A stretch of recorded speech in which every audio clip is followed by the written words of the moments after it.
Hey family, it's Dr. Anthony Balduzzi. Welcome to today's video. Today we're going to be talking about ice baths, also known as cold plunges. They've become a huge health trend and for great reason. They are fantastic for your health. They reduce inflammation, improve your immune strength, even help your cognitive health and performance. And today I'm joined by the founders and owners of my favorite cold plunge company on the planet, Matt and Brie Kuiper. They are the founders of Desert Plunge, the plunge that I use on a daily basis. And today we're going to be covering the top 10 FAQs, most commonly asked questions that we hear about cold plunging, like how long should you stay in? How cold's the water? What you should do after you get out? All this is super important. And so if you've been interested in learning about cold plunging, this video is for you.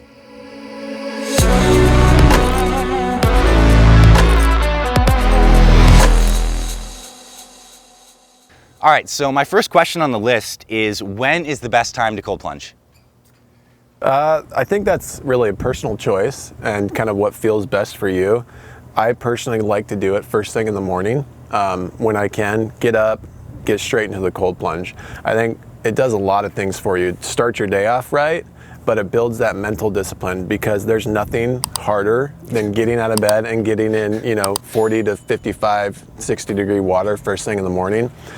So it creates that mental discipline, it creates that structure, creating that structure every day, just getting up, doing it first thing in the morning, and then just gives you that energy boost to get you through your day. There's other people that like to do it in the evenings because it helps them sleep better. So it's just really what you like, test it, see how you feel, and go from there. Brie, how about you?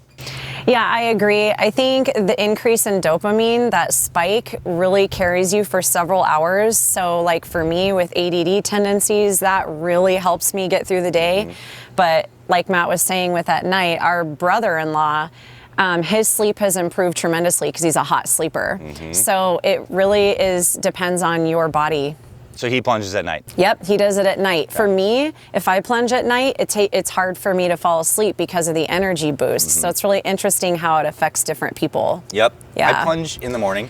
I'm a little soft, so not like immediately upon waking, but when the sun's up and I can warm up afterwards, I like that. Yeah. Or before like meetings or workouts, if I want to boost, I get the plunge and then I go in. So my next question is like, how long should you actually stay in the plunge during a session? Yeah, so I found that really varies, and I think it's important just to listen to your body. I know people that do a minute at a time every day religiously, or they'll go to 2 minutes max. I know for Matt, when he started doing this, it was for mental health purposes, and your time was different than others. So I do think that it's all about listening to your body, and I'm sure you can speak to what happens at the different minute marks, so I'll leave that to you. But yeah, definitely important to just listen to your body on that one. Matt, what's the typical cold plunge length for you? I typically go for 3 to 4 minutes, and maybe you can talk about the science behind this, but if I wake up and I have a headache or I just don't feel well, I'll stay in for like 7, 8, 9 minutes, and it typically takes my headache away. I don't know if it's because it's just reducing the inflammation in your body because you're staying in longer. So I typically, normal's 3 to 4 minutes, but if I've got a really bad headache, I tend to stay in longer, and it usually always takes it away. That's awesome. And I think it comes down to like the water temperature too. So like, let's say you have your cold plunge at like 55. It's a lot more comfortable to stay in for that 5, 6, 7 minutes than if you have it at like 39. In which case a 2-3 minutes might be sufficient. I'd say my average cold plunge is probably around 3 minutes. And I've seen a lot of research cited that it's like, hey, try to get like 10 to 15 minutes a week of total plunging split up. But yeah, I think it's probably good. I imagine you get diminishing returns past the like 2 or 3 minute mark.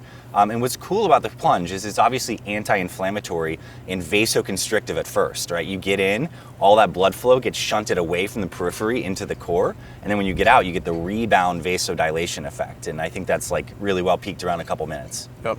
Cool. So how cold should the water be? I think we kind of started to talk about that, but like, where do you set your water at? What do you recommend people starting? And as you get more advanced, does the water get more cold? That's a good question. So a lot of people, first timers, I say just start it in the mid 50s. What you want is you want to get in and you want that cold shock. You want to get in and you want to get out. Like that's the point of it. You don't want to be comfortable in there. So if you get in and you feel like you can stay in for 20 minutes, it's obviously not cold enough. So bump it down. But I would say a lot of first-time plungers, they're typically in the mid-50s. You know, I've been doing this for 5 years now. I used to go as cold as possible. I stay in the mid-40s now. I get that I get that cold shock when I get in. It's cold enough for me. I've played around with all the different temperatures. I really don't notice any benefits colder or warmer. Yeah. And I just kind of, some months I'll keep it warmer, some months I'll keep it colder. I think that helps too, so your body doesn't get used to a certain temperature. But again, it's paying attention to your body, feel what your body likes. So I don't think there's necessarily a right answer to that. So, Brie, where do you put yours at? Well, I mean, if I had my choice, I'd be at 55. Right, but you're sharing a plunge. And yeah. And so, but it's a good point, is like, keep it at a temperature where you're going to be willing to get in every day, because that's the point, is that willingness to get in, you know? So. Yeah, and I found like, mine is typically set in the low 40s. And I think I used to put it in the 30s too when I was plunging a couple years ago, but now I'm just like, I've matured. And now I'm like fine to be in the 40s. It's not a contest anymore about how cold I can be. Yeah. I find in the 30s it's just like more painful, but I don't get more benefit per se. Yeah. So yeah, something to note. I think is as long as you're in water that is cold, and I noticed my shiver shock response has decreased over time. But if I'm stressed, if I'm not sleeping well, if my nervous system is not regulated, and I get into the cold plunge, it really reveals that to me, because I won't be nearly as tolerant to the cold. Yep. So I think it's a good like check-in thing. All right, so here's a big question. Like, how does someone actually survive the cold plunge? Meaning you get in and then it's like, oh shit, this is cold. Like, what do you do? What's the internal jujitsu, the mental gymnastics that allows you to really be present and get the max benefits? Yeah, so a lot of it is just you got to control your breathing. Most people, when they get in a cold plunge for the first time, tend to almost hyperventilate. Their breathing starts to speed up really fast, and some people think they're having a panic attack. Yeah. And they want to get out, or they don't feel safe. So, you know, we always tell people when you get in, take long, deep breaths. Even practice breathing before you get in, and then when you're in there, and understand, just control your breathing. And typically about after a minute, you tend to calm down. Yep. Your breathing starts to regulate again. So you get through that, and then, you know, some other just fun tips. Put some music on, or just recite something in your head. Sing a song while you're in there. I mean, next thing you know, you're out. You're 3 to 4 minutes, it's done. So the biggest thing is breathing. So. What's your plan? I mean, I always play a stick figure song. Really? Yeah. And spell that out for us, for those that don't know. It's a reggae. It's like, they're a really great reggae band, and they make me feel super happy. So I like to play that when I get in there. But yeah, it's almost like I typically am not a person that pursues discomfort often. So it's almost like when I can control my breathing instead of doing fast, shallow breathing, it's like, that's how I'm taking my power back, almost taking control of the plunge. And it's a little bit of an empowering self-talk that I do with myself in the cold plunge. Love that. Yeah. And I want to do a separate video, and we will. It'll be published on the channel, where all of us actually get in the cold plunge and you get to see us do this, because I think it's really cool and important. And probably the magic of the cold plunge is the experience, not just the on-paper benefits. Yeah, and I will say too, like, it's not meant to feel good. It's not meant to be fun. Like, I've been doing this for 5 years now, and I still have to give myself a pep talk every time I get in. So it's like understanding, like, you're doing something hard. It's not supposed to be easy. Yeah. So. And I'll say something interesting, like for me, kind of like on my spiritual path, I've done a lot of meditation. And as I meditated more, you start to have this experience of just like noticing your thoughts and like not identifying with them, like, oh, these are just thoughts. And I can do the same thing in the plunge, where I'm just like, oh, this is just the sensation of cold. I'm not merged into the suffering of it. So for me, I get to this point where I ask myself, like, what if this was forever? Like, is there a place of me that could be okay with this sensation? And when I get there, I'm like, you know, you get into a really cool, powerful place where you're like no longer rejecting it. And I think that translates to the rest of life, right? Like, anytime you have a hard situation, you could either fight it or kind of like surrender. Okay, this is what's going on. How do we proceed? I think it's the same reason you get mental benefits from like strength training. You obviously get the hormones and the stuff, but you're going into a hard set of squats. You're doing it intentionally, and you're being okay with that. So I love that. All right, so what do you do after getting out? What's your protocol? Like, what do either of you do? I think it just depends if you're doing contrast therapy, like if you're going to do hot, cold, and I love the way that you explain. Well, for us, we do it just for headaches, or if there's if it's like, it's always for medical, like our naturopath told us to do it, to just go from hot to cold if we're not feeling well, or mostly for headaches. And you can explain that better than I can with the vasoconstriction and controlling blood flow and all of that. But if we are doing that, I always end on cold, because I like to have that additional that immune system sped up and just my body working to warm up. And so that extra work is being done for me. I kind of feel like I'm cheating my work if I end on hot, right? You are, for sure. You want that body to have that warm up response from cold to warm up naturally. It's a lot of the benefits come from that. Exactly. So I try not to warm up quickly either way. Even if I'm only doing a cold plunge and I'm not getting in warm, I like to dry off, but try to stay cold for as long as possible. Nice. Matt, what's your play? It depends on the time of day. But if it's in the summer and I'm doing it in the afternoon, just go lay out in the sun. When it's 115 in Phoenix, after you get out of the plunge, it feels great. It does. Right? So go warm up in the sun. You can do squats, the horse stance, stuff like that. Deep breathing to warm your body back up. So those are some of the things I do. And I love that, because I think that's like the great habit stack. Like when you introduce cold paired with like light from the sun, it's a time when you actually have your clothes off, so you can get whole body sunshine. If you're doing it midday, you're getting the vitamin D production as well. And I think you got a good plunge physiologically when you get out and your skin starts to get red again. You get that, your blood flow is now coming to the surface of your skin, and you get the light. So that's why I like to go a little bit later, especially in the winter time, because the sun is out and I get the benefit of that kind of warming. It's really nice. But a bad idea, I guess, would be to go take a warm shower after you plunged. It would just be not as beneficial. Yeah. Okay, so what about eating? Like, do you guys ever eat before a plunge, after a plunge? Do you think about that? Like, is there a timing with food in this stuff? That's a good question. I've actually never really thought about it too much. I probably, thinking about it now, I probably tend to, it tends to feel colder, and I tend to get the shivers more if I go in an empty stomach. For sure. But that's a good question. I've never really thought about it. I'm sure people actually are interested in that. But no, I haven't really thought about it too much. Okay. Do you try to go empty stomach or food, or does it not matter to you too much? My gut would be empty stomach. Yeah. But it's not a thought that I've put much energy into. I'm curious to hear what your thoughts are. Well, my take is I played around on both sides. Like, definitely when you're fasted, most people have the experience of being a little more cold, and you can definitely be more cold in the plunge when you're in a fasted state. And there's this idea of like, oh, maybe, you don't go swimming right after you ate a bunch of food. And like, I don't know, like there's not a ton of credence to this, but the cool thing about the plunge is actually bringing blood flow to the viscera, to the internal organs. So it's not like it's gonna deeply impact digestion. What I'll try to do is keep the stomach relatively light, but sometimes I'll eat something little, but not like a huge meal. I'd typically try to get that after I plunge.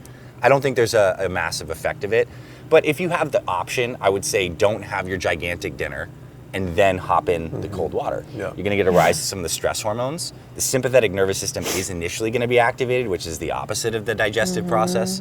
So it's not a huge deal, but I'd say don't have a stomach loaded, but you don't have to be fasted. That makes sense to me. Okay, so I'll answer this one. Should I cold plunge when I'm sick? And this is actually one of the times I would say like, probably not, or at least like back off for a few days. It's not like you have to do it every single day. Reason being, cold plunging, like exercise, is a stress on the body. And if your body has a set amount of resources trying to stimulate the immune system to like fight everything, throwing an additional stress on top of it might not be the best idea for a cold. It's just like if you're a little bit sick and then you do a super hard workout and you often feel like you get more sick afterwards, it's because there's damage done. But the cool thing about plunging regularly is it actually boosts your immune system. I'm sure you guys know this research. Like people who do cold water swimming have higher white blood cell counts, they're more resilient. So you get sick less when you plunge, but if you're actively sick, I'd say don't stress the body. Do you have any take on that? Yeah, I agree. I mean, every doctor or naturopath I've ever talked to has a similar view on that. And I typically, when I'm sick, I tend to stay away. I've tried it both ways. Just, you don't need to put your body under any more stress. Just let yourself recover. Yeah, and here's let's just think about it from this perspective. What does your body do when you're sick? You get a fever. So like literally you're trying to get warmer to get the enzymes to work better, to create more heat in the blood and the body that kills stuff. And so I would say like hot would probably be something to lean into a little bit more when you're sick. A hot shower feels great to open the lungs. A magnesium bath feels really great. Yeah. So cold is the thing that vitalizes and strengthens you. Heat is more of like the relaxing kind of scenario. So they're both like two sides of the same coin. And I'll say like, this is the benefit of having a plunge at your house. Like if you get a Desert Plunge, you have the tool that you can deploy at any time. Like if I have a podcast in like an hour or so and I'm dragging ass, I can hop in this thing for 3 minutes and it's like a complete reset and I'm like jazzed up. So it's a really, really cool tool. Here's a question. How does cold plunging compare to like cold showers? Because not everyone has a plunge yet, although I'm gonna make a high suggestion you get a Desert Plunge, but like if someone just has cold water from showers, like how do you think that compares? I feel like I have a lot of thoughts on this because one, in Arizona, we really don't have the opportunity to take cold showers several months out of the year. But in other parts of the world, I find cold showers to be more difficult than cold plunging because it's a very overstimulating experience. Like needles. Yeah, and so I just love to be able, if I had my choice between the two, it would be that full body submersion. But I definitely, if somebody doesn't have access to a cold plunge, want to encourage you to try that in a cold shower to get that benefit. Not everybody has to have one. Yep. But I think, yeah, I like soaking in water. I feel like it's a lot easier, honestly. Matt, what do you think? I don't know the science behind it, but I do know when I first started this whole journey, I actually did cryotherapy and cold showers, and I did not receive the benefits like I did until I did full body submersion in water, in a full body of water. I don't know why. I mean, and I agree, cold showers seem harder because it's hitting one specific area, then you got to move and it hits another area. So I'm sure you're receiving some benefits, but I didn't get that mental switch in my brain until I fully submerged in water. So it's a deeper signal. Yeah. I mean, the whole system is like, one, the body actually gets very relaxed because you're floating in water, and just being in water generally is healing. Two, it gets that deeper cold to the core. Like your body has this like really primal, not just like, oh, this is intense sensation. It's like, oh, this is like real cold, and you get the adaptation responses. I think the cold showers still really build mental discipline, right? Because you're doing something hard.